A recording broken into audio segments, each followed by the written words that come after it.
Hey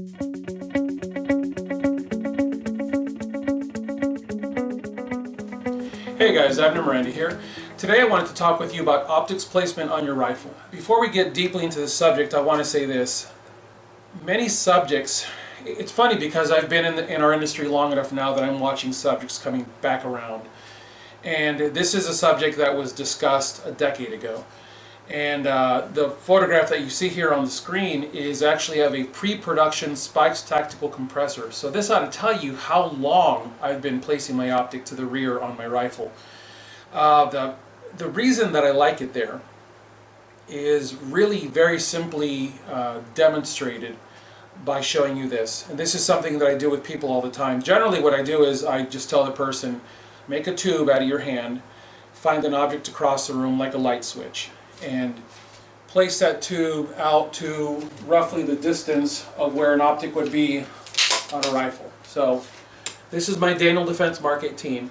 I've got the optic here because this rifle has a legacy appearance to it, meaning that this rifle, at first sight, you know what you're looking at. This is a Daniel Defense Mark 18.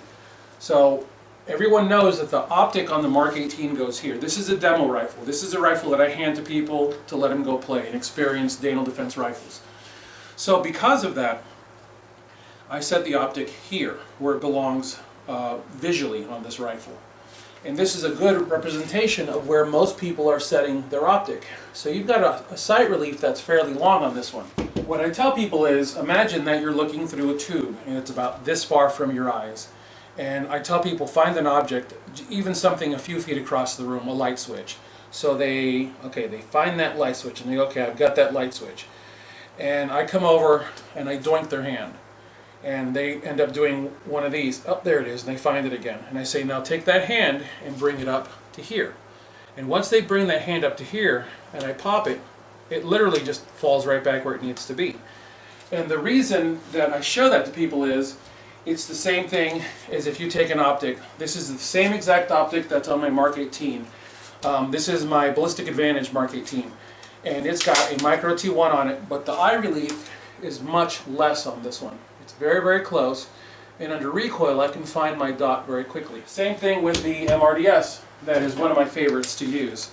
The MRDS, previously from Insight, now it's an L3 product.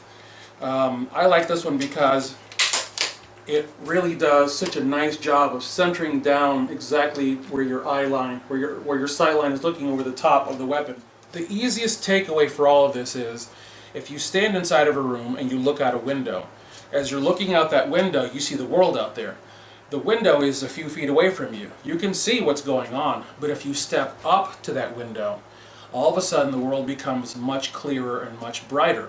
If you put your optic far from your sight line, you're having to force yourself to look through that window.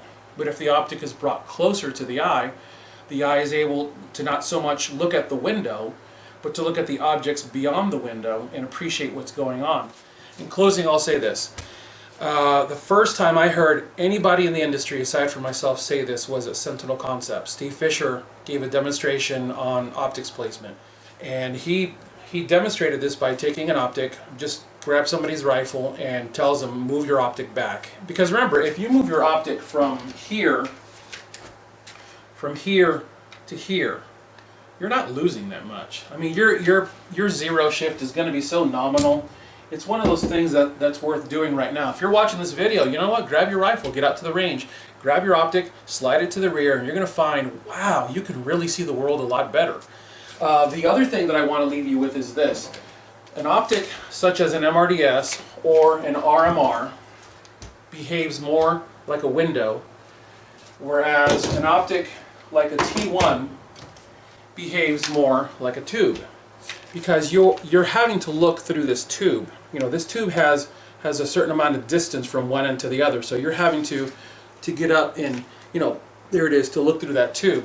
Whereas with the MRDS, all it is just a sheet of in this case, polymer. With the RMR, it's a sheet of glass. It's just sitting there in front of you. It really, truly is the quintessential effect of looking out of a window. So consider this, guys. The beauty of this is all you've got to do is get out on the range, swap your optic real quick. It's not that big a deal. It doesn't cost you any time. and see if it works for you. As always, God bless you all. Get those guns out and practice. Have a good one.